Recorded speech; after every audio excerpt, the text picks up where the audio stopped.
ಅಪಾಯ ಎಂಥ ಅಪಾಯ ಆದರೂ ಕೂಡ ಆಗುವ ಸಂದರ್ಭ ಇದ್ರೂ ಕೂಡ ಪ್ರಾರಬ್ಧ ಅದು ಆ ಅಪಾಯ ಆಗೋದು ಬಿಟ್ಟು ಉಪಾಯ ಫಲ ಫಲ ಎಲ್ಲ ಅಪಾಯಗಳನ್ನು ನಷ್ಟಪಡಿಸುವ ದೊಡ್ಡ ಉಪಾಯ ಅಂದ್ರೆ ಈ ರಾಮನಾಮದ ಉಚ್ಚಾರ.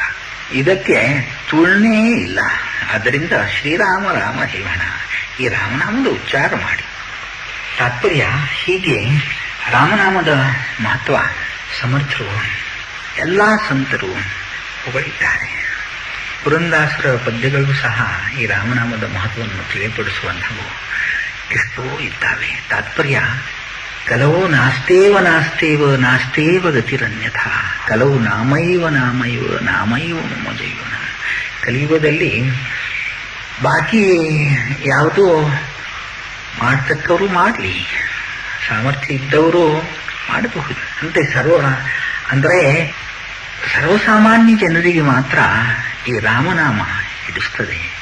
ರಾಮನಾಮಕ್ಕೆ ಯಾವ ತೊಂದರೆ ತೊಡಕಿಲ್ಲ.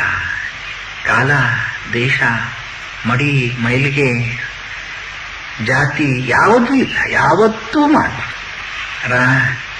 ಆಪದಾಂ ಅಪಹರ್ತಾರಂ ದಾತಾರಂ ಸರ್ವಸಂಪದ.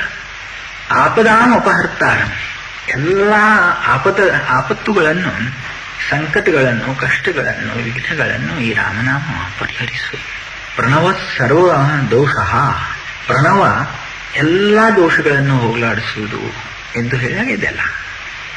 ಪ್ರಣವ ಸರ್ವ ವಿಘ್ನ, ಪ್ರಣವ ಎಲ್ಲ ವಿಘ್ನಗಳನ್ನು ಹೋಗಲಾಡಿಸುವುದು.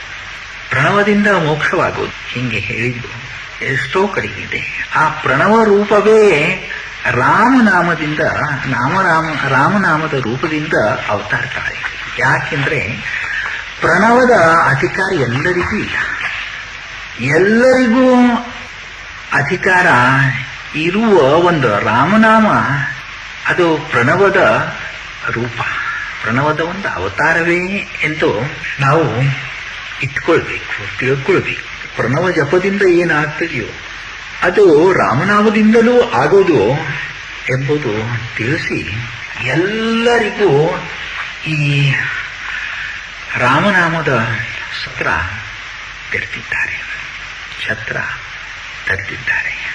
ಹೀಗೆ ನಾಮದಿಂದ ಎಲ್ಲ ಬಾಧೆ, ವಿಷಬಾಧೆ ಒಂದೇ ಅಲ್ಲ, ವಿಷಬಾಧೆಯೂ ಹೋಗುವುದು, ಭವಬಾಧೆಯೂ ನಷ್ಟವಾಗುವುದು. ಹಿಂಗೆ ಈ ರಾಮನಾಮದ ಮಹತ್ವ ನಾವು ಅರಿತುಕೊಳ್ಳಬೇಕು. ಅಪಾಯ ಎಂಥ ಅಪಾಯ ಆದರೂ ಕೂಡ